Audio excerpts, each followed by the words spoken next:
Quand les gens restent dans une relation manipulatrice, c'est pas un problème de volonté, hein. Ils y restent parce qu'ils sont pris dedans. C'est pas qu'ils voudraient pas en sortir, c'est qu'ils savent pas comment faire.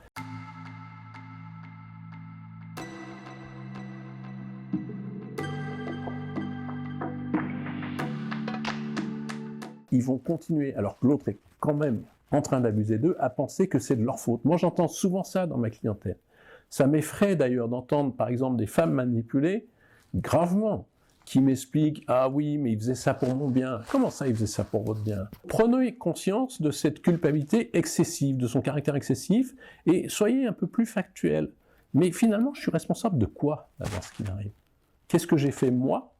Sachant que, évidemment, les responsabilités peuvent être partagées, hein, on peut être responsable d'une partie des choses, il y a un environnement qui peut l'être, je parlais de l'entreprise tout à l'heure, un environnement qui peut être responsable, l'autre peut être responsable, mais enfin, je n'ai peut-être pas l'unique et toute la responsabilité sur mon dos. Il ne me prend pas l'argent que je lui ai prêté, oui, mais d'accord, mais c'est pas facile pour lui, il n'a pas de boulot, alors il n'a pas beaucoup d'argent, et moi, si jamais j'insiste pour lui demander ce qu'il me doit, je suis vraiment pas une bonne personne. Vous voyez, on va se mettre en cause nous-mêmes. Il faut que la personne se dise, attends 2 secondes. Là, derrière ce discours et cette attitude, peut-être que l'autre a une part de responsabilité, pour le moins, dans ce qui m'arrive. Quand on comprend qu'on n'est pas le seul responsable en tant que manipulé et que le manipulateur n'est pas responsable de tout, ça nous change mentalement. On va dire, j'ai aussi des droits, j'ai aussi le droit d'exprimer des désirs, j'ai aussi le droit de considérer que je ne suis pas responsable de tout, j'ai aussi le droit de trouver cette personne pas uniquement belle et merveilleuse. La même personne, dans la même relation, peut à certains moments donnés nous faire du mal avec des comportements manipulateurs et à d'autres moments donnés nous faire du bien.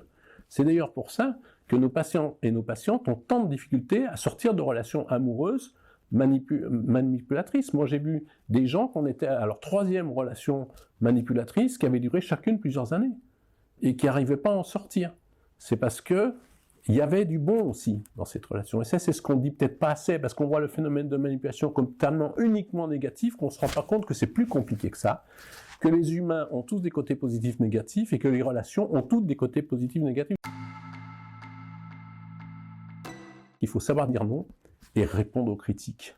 Répondre aux critiques, c'est aussi un des très grands domaines de l'affirmation de soi, qui va faire qu'on va plus être comme la bête soumise au coup, sous le coup de la critique permanente, et de s'opposer lorsque ces comportements sont toxiques. Fermement. Ah non, quand tu te comportes comme ça, je ne veux plus. C'est terminé. Droit dans les yeux, comme je vous le fais. Avec la main en avant, éventuellement, qu'on appelle un rempart émotionnel. Par contre, quand ce matin, tu as tenu ta parole, tu as fait ce que tu m'avais dit, franchement, j'ai apprécié. Quand tu te comportes comme ça, j'adore.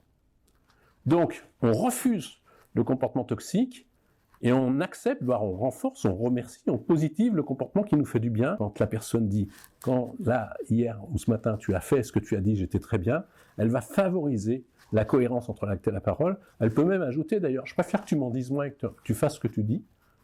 Moi, je me sentirais mieux comme ça. C'est le manipulé qui sort de cette position basse soumise et qui va se rehausser avec de l'affirmation de soi à un certain niveau. Là, il y a 2 solutions en face. Soit la personne manipulatrice accepte de se mettre à notre niveau, elle sort de sa domination et elle se met au même niveau que nous, et nous allons vers une relation équilibrée, respectant les deux, affirmée, ce qu'on appelle une relation affirmée. Soit l'autre, en face, veut à tout prix continuer à nous manipuler, il aura de plus en plus de peine parce qu'on va de plus en plus s'opposer.